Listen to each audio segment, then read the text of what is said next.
नमस्कार friends, welcome back to Divine Talks with Nitin. जहां reading start की हुई है जी श्री शिव महापुराण की, श्री दुर्गा स्तुति की रीडिंग्स ऑलरेडी अपलोडेड हैं।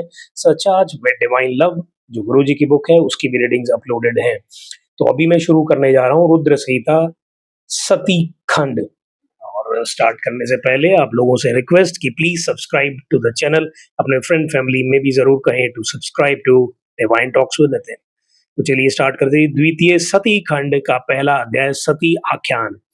नारद जी बोले, ब्रह्मा जी शंकर जी की कृपा से आप सब कुछ जानते हैं, अतएव अब आप मुझे यह सुनाइए कि जो महेशान कैलाशवासी और परम जितेंद्रिय थे, जिनकी विष्णु आदि सभी देवता पूजा करते थे, जो सतपुरुषों की गति निर्विकार महाप्रभु और योगी थे, वही तप करती हुई मंगल स्वरूप एवं एक परम श्रेष्ठ स्त्री के साथ विवाह कर ग्रस्त कैसे हो गए?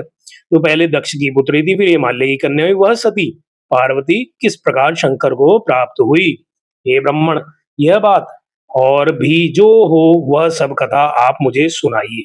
सूत जी कहते हैं कि नारद जी के ऐसे वचनों को सुनकर ब्रह्मा जी बोले, हे दाद, हे मुनिवर, सुनो, अब मैं वह शुभ कथा कहता हूँ जिसे सुनकर मनुष्य का जन्म निसंदेह सुफल हो जाता है।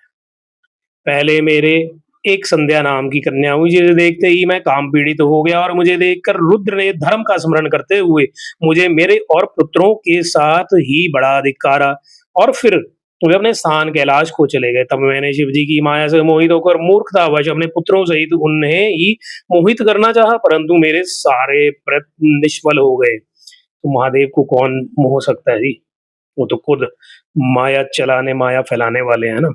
तब मैंने निराश होकर पुनः शिव जी की भक्ति की, तो उन्होंने बहुत कुछ मुझे समझाया। मैंने तो ईर्ष्या छोड़ दी, परंतु हट नहीं छोड़ा, और पुनः रुद्र को मोहित करने के लिए शक्ति का सेवन किया, और अपने पुत्र दक्ष से असीकणी विरणी नामक कन्या से सती को उत्पन्न करवाया। वह दक्ष सुता उमा होकर कठिन तप कर रुद्र की स्त्री हुई। तब वे रुद्र स्वतंत्र होकर भी संतान उत्पन्न करने की इच्छा से रूप धारण कर मोहित हुए और रमण करने लगे। रुद्र के गृहस्थ आश्रम में आकर सुख से कितने ही समय व्यतीत हो चला। उधर शिव जी की माया से दक्ष को गर्व उत्पन्न हो गया, और वह परम शांत निर्विकारी महादेवी की निंदा करने लगा। उसने बड़े गर्व से एक विशाल यज्ञ किया, जिसमें उसने मुझको, विष्णु को तथा और भी सभी देवताओं और ऋषि मुनियों को तो बुलाया, परंतु अपने जामार्थ मतलब कि जवाई महादेव जी और पुत्री सती को नहीं बुलाया। इस पर भी एक कौतुक करने के लिए सती अपने पिता के घर गई। वहां यज्ञ में रुद्र का भागना देखकर और अपने पिता से रुद्र की निंदा सुनकर वह सबकी निंदा करती हुई उन्होंने अपना शरीर वहीं त्याग दिया। यह सुनकर देवदेवेश ने परम कुपित हो अपनी जटा का एक बाल तोड़ कर उखाड़ कर वीरभद्र को पैदा कर दिया, जिसने जाकर दक्ष का यज्ञ विध्वंस कर उसका सिर काट डाला तथा उपद्रव किया।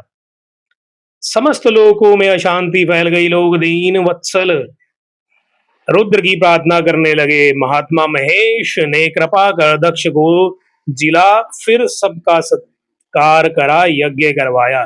सती की देह से उत्पन्न ज्वाला जाकर पर्वत पर गिरी, जिससे वह ज्वालामुखी होकर पूजित हुई। आज भी जिसके दर्शन से सब मनोकामनाएं सिद्ध होती हैं।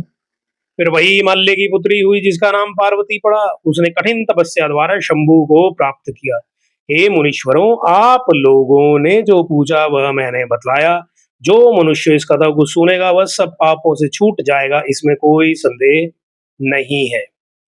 इति श्री शिव महापुराण द्वितीय सती खंड का पहला अध्याय संपूर्ण। तो होप है जी आपको रीडिंग्स में आनंद आ रहा होगा। भोलेनाथ की ब्लेसिंग्स मिले आपको भी, हमको भी, सबको सम्मति मिले। इसी के साथ मिलेंगे आपसे जल्दी नेक्स्ट रीडिंग के साथ।